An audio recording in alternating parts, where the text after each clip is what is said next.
Hello guys, welcome back to my channel.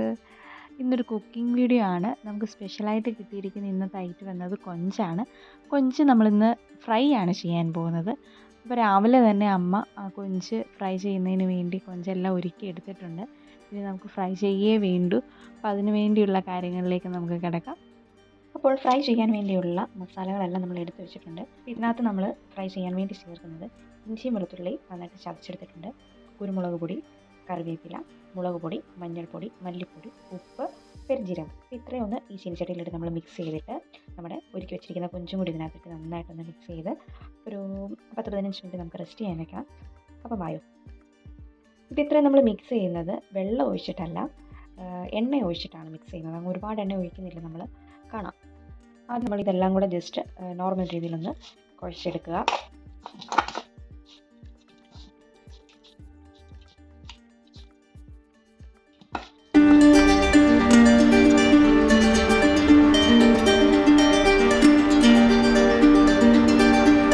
കുഴഞ്ഞ് പിടിച്ചിട്ടുണ്ട്. ഇനി ഇതിലേക്ക് നമുക്ക് ലേശം വെളിച്ചെണ്ണ ഒഴിച്ചു കൊടുക്കാം.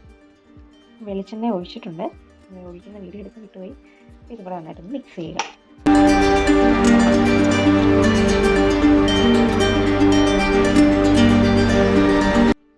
മസാലകളെല്ലാം നന്നായിട്ട് നമ്മൾ മിക്സ് ചെയ്തെടുത്തു.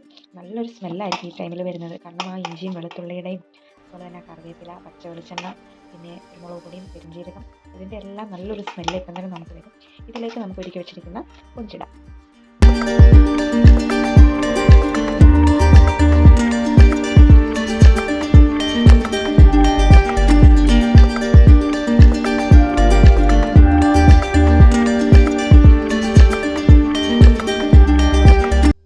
അപ്പോൾ നമ്മുടെ മസാല എല്ലാം കൊഞ്ചിൽ നന്നായിട്ട് പുരട്ടി റെസ്റ്റ് ചെയ്യാൻ വെച്ചിട്ടുണ്ട്.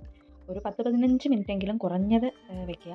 1/4 മണിക്കൂർ വെച്ചാൽ അത്രയും നല്ലത്. കാരണം മസാലയൊക്കെ കൊഞ്ചിലോട്ട് നന്നായിട്ട് പിടിച്ച് നമുക്ക് ഫ്രൈ ചെയ്യുമ്പോൾ അതിൻ്റേതായ ടേസ്റ്റ് നന്നായിട്ട് തന്നെ ഉണ്ടാവും. അപ്പോൾ നമുക്കൊരു 10-15 മിനിറ്റ് കഴിഞ്ഞ് നോക്കാം.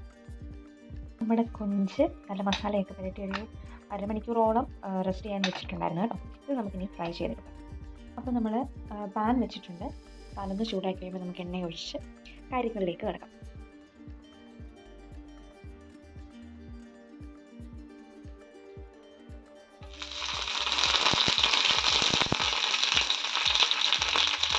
കറിവേപ്പില നമ്മുടെ എണ്ണയിൽ ഇടുമ്പോൾ അതിൻ്റെ ആ ഒരു ഫ്ലേവർ നന്നായിട്ട് ആ എണ്ണയിലോട്ടൊക്കെ പിടിക്കും.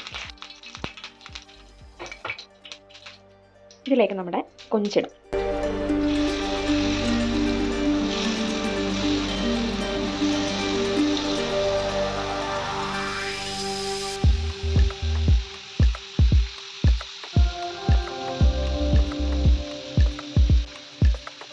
ഇത് നമുക്ക് ഗ്യാസ് സിമ്മിലിട്ടുകൊണ്ട് വേവിച്ചെടുക്കാം.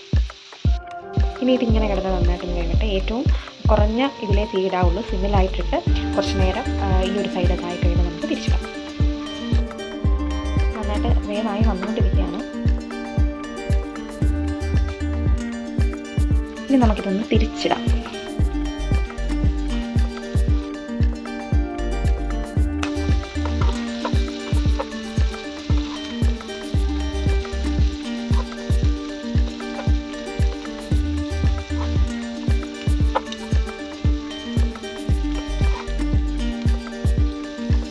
അപ്പോൾ നമ്മുടെ കൊഞ്ച് ഫ്രൈ നന്നായിട്ട് വെന്ത് മൂത്ത് വന്നിട്ടുണ്ട്. അപ്പോൾ വീഡിയോ ഇഷ്ടമായ ലൈക്ക് ചെയ്യാൻ മറക്കണ്ട. ഒപ്പം അടുത്ത വീഡിയോ കാണാനും മറക്കരുതേ.